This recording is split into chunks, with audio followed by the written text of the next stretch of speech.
Witnessing the educational inequities that my students in the Mississippi Delta found themselves in, and realizing the power that policy had to change their circumstances is what really prompted me to want to get involved into the education reform space. Now, I realized as a teacher, I had the opportunities to make day-to-day changes in the lives of students, and some of the impact may go over the extension of their entire lives. However, by working in policy and education reform in particular, I have the opportunity to put systems and policies in place that will make sure that more generations of students have more access to opportunity and also have a better shot of using education as a tool to uplift their standing. It's absolutely vital that parents and students have a complete and full picture of their academic and also their social development for a number of reasons. First, it's important to know exactly how your students are performing in the classroom for the sake of knowledge itself. But second, it's more important to also be able to know what your students aren't getting in the classroom, so that way, when it's time to advocate for your student, whether that's to an individual teacher, whether it's to a school board, or even to a state legislature for some, you have the information in front of you to be able to make a strong argument or strong case as to what's not happening and what needs to happen.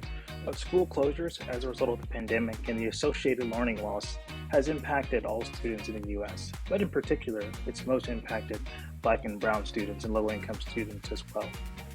However, despite this traumatic time in the education space, I have witnessed a number of bright spots in education. So first and foremost, I've seen parents become reignited with an interest in their students' education. Why?